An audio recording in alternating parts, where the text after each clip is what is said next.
From Channel 3 Eyewitness News, this is Trends on 3. A local college is raising awareness of domestic violence. Good morning and thank you for joining us for Trends on 3. The students of Chattanooga State are reaching out to victims of domestic violence through a project called Not Trapped Anymore. Del Grisso joins us now with more. Thanks for being here. Thank you, Ken. So tell me, when did all this get started? Well, it started as a personal thing for me because I'm a media graduate at Chattanooga State, and I wanted to have my own TV show online, and I decided that it would be great if we had an outreach out of that. I find purpose in outreach, and a lot of the students at Chattanooga State were thinking the same thing, apparently.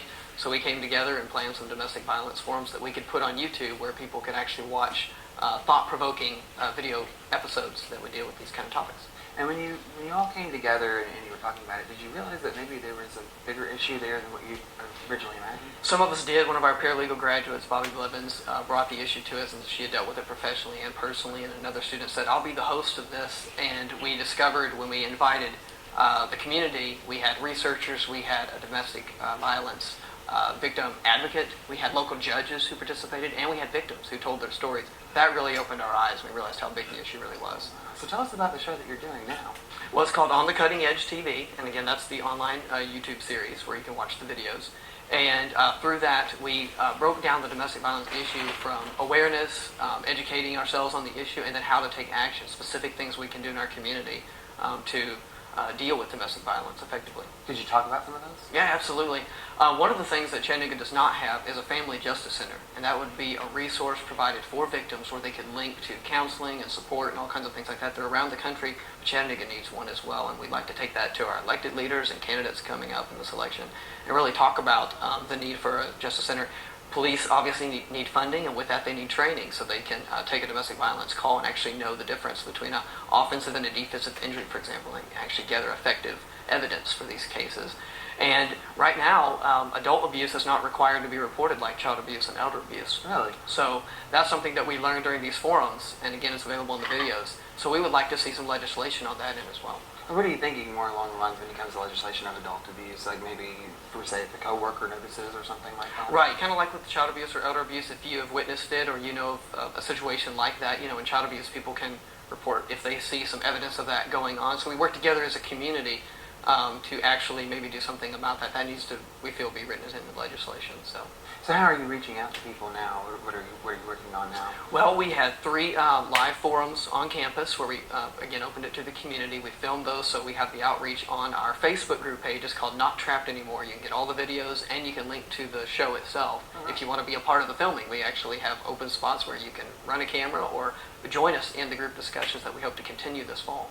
And now, you said you're continuing this fall, so there aren't any more scheduled throughout the summer, correct? Correct. Well, our students return en masse to Chattanooga State this fall. It's a no-brainer for me. I don't even know why I asked you that. No, we're excited about it because when the students return, we can host a series of forums on a more regular basis. If you go to Not Trapped Anymore on Facebook, you can see the events as we schedule them this fall. What about volunteers throughout this whole thing? Are you looking for any of those?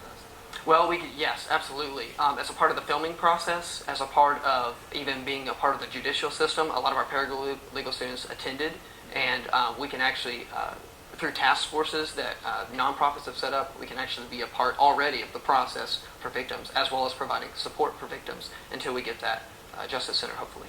And in addition to a show, you talked about a book series, correct? Yes, and that's kind of where everything started. From some personal issues that I was dealing with depression, I thought, at least I'll write my story out. Maybe that'll reach out to somebody. I didn't have the answers to what I was struggling with, but the story itself caught on my campus. I told people about the book project, and they started submitting stories. So now we have a book from Chattanooga State students that have told their story. Like a compilation of... Correct.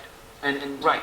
What are you seeing after people, reading? What kind of response are you getting? It's opening people up. These are issues, domestic violence, depression. These are sometimes hidden issues. Domestic violence hits us at home, and so within those 4 walls, you don't always talk about these issues. So it's actually providing an outlet for people to start discussing things that are not necessarily popular to discuss at a personal level. And why do you think that is? Why do you think that they don't want to discuss it? I don't know. I think it's very personal. I think that you feel like you're exposing yourself. Like in my case, I didn't have the answers to what I was dealing with, so I thought maybe nobody else is struggling with this because I don't even understand it. You thought you were alone. Exactly. And I felt trapped by that, trapped in my own mind. And so creating an outlet for people has opened a door to then deal with these other topics, like when the victims told their stories of domestic violence, they were in tears. It was something that they finally could share in a way that maybe would garner some action in our community. And do you think for some it might have shed some light on exactly what domestic violence is? Maybe they didn't know they were in the situation? I think so, because some of us came into this with not a clue of what domestic violence really entailed. What are the medical results on a pregnancy relating to domestic violence? We had one of the rare cases in Tennessee. One of the mothers was a part of our forum, and she presented her medical condition that I can't even pronounce in relation to that pregnancy. So our eyes were open to an extreme need that's really not being dealt with very effectively. Very eye-opening. Thank you so much for being here. Tell Thank you, people Ken. how they can find you. If you're a victim of domestic violence or sexual assault, call the 24/7 hotline at Chat State at 755-2700. For more information on upcoming sessions, you can head on over to facebook.com and search for Not Trapped Anymore.